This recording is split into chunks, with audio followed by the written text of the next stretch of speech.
In June of 2016, after a small concert in Orlando, 22-year-old YouTuber Christina Grimmie opened her arms to greet her fan. He had never met her, never spoken to her, but in his mind, they were already inseparable. He had watched every video, memorized her voice, convinced himself she cared for him the way he cared for her.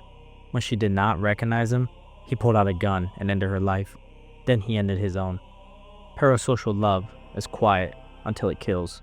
I'm Winston Eves, and tonight from my library, where even the candles seem tired of pretending to comfort people, we are discussing parasocial relationships, one-sided emotional attachments formed with people who do not know you exist.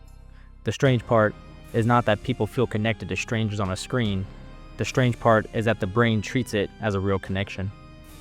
Research shows that digital attention activates the same reward circuits we use when connecting with actual friends. A creator thanks you, a streamer reads your username, someone on TikTok tells you that you matter, and your brain lights up like you've been chosen. You have not, but your brain cannot tell the difference.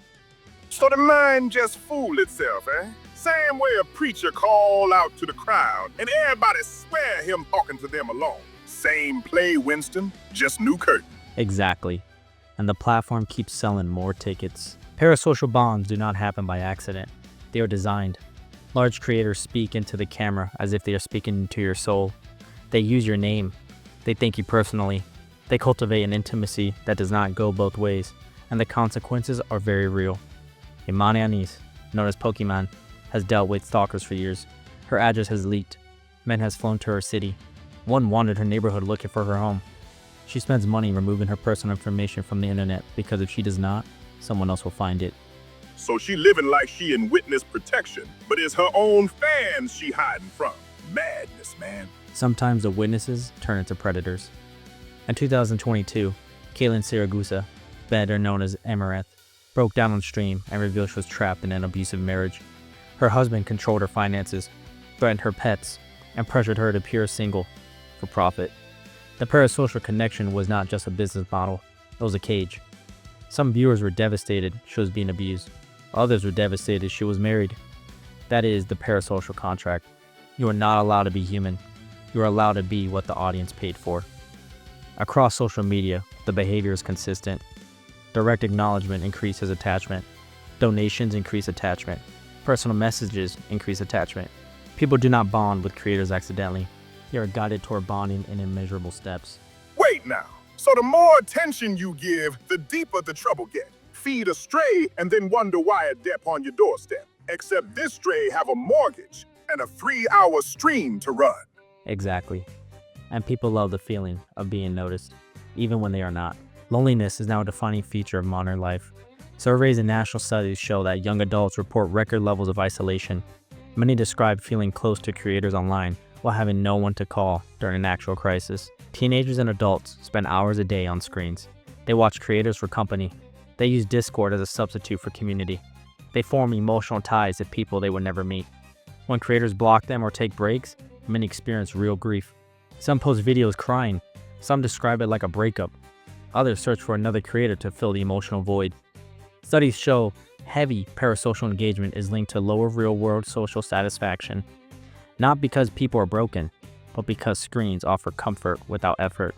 It is easy, it is safe, and it is hollow.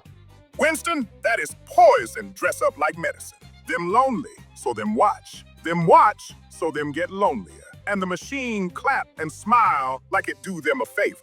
And the cycle continues. Christina Grimmie was one of the most tragic examples, but not the only one. Stalking of online creators has risen every year. Police departments report growing numbers of influencers calling because someone has shown up outside their home. Many of those people believe the relationship is mutual. That is a clinical delusion called erotomania. It used to be rare. Now it's simply more visible. The illusion of intimacy gives the obsessed something dangerous, a sense of invitation, and sometimes the fantasy steps out of the screen. In 2025 at TwitchCon, the streamer Emaru was assaulted during a meet and greet. A man bypassed security, grabbed her without consent, and tried to kiss her. The incident was recorded. She later said the man was allowed to walk away. A public creator in a public place, yet the boundary did not exist for him. In his mind, what he did was an extension of the bond he imagined. Parasocial bonds escalate. Innocent interactions become obsession. Obsession becomes action. The line between fantasy and reality dissolves, and someone always pays for the delusion. I've been dead 300 years now. I see plague, I see kingdoms fall. But this one different. This one people walk into with open arms like it inviting them to supper. Now imagine this happening to children. There are child influencers on YouTube and TikTok with millions of followers. Adults comment on their videos. Companies profit from their reach. Parents film every part of their lives. Some former child creators have spoken openly about not knowing who they are without performing. Their identity was shaped in front of strangers. There is a name for parents turning their children into content: sharenting. It sounds adorable. It is not. Lord, man, that's not raising a child. That is harvesting one. And the platform treats it as normal. The reason none of this changes is simple. Everyone benefits. Platforms profit from watch time. Creators profit from attention. Viewers get emotional comfort without emotional risk. Even now, people are turning to AI partners, digital companions that text back instantly, never disagree, never disappoint. Some users say these AI relationships feel more real than actual ones. It is connection without vulnerability, intimacy without effort, humanity without humans. So what we supposed to do then, Winston? Tell me there is a way out. Tell me we not doomed to fall in love with reflections. Log off, go outside, call a friend, sit in a room with someone whose presence you can feel. That is real connection, messy and warm and inconvenient, which is why people avoid it. And they not gonna do it, are they? No, most will not. Then the death of intimacy done reach already. And cheers to that, Toombs. There's a Greek myth about Narcissus, a man who fell so deeply in love with his own reflection that he starved at the water's edge. Today, the reflection is not our own face. It is other people's lives, projected through screens, curated for attention, and sold as companionship. We are not dying dramatically. We are dissolving quietly, one notification at a time. If you have watched this far, do one unsettling thing. Do not watch the next video. Do not scroll. Call someone you know. Hear their voice.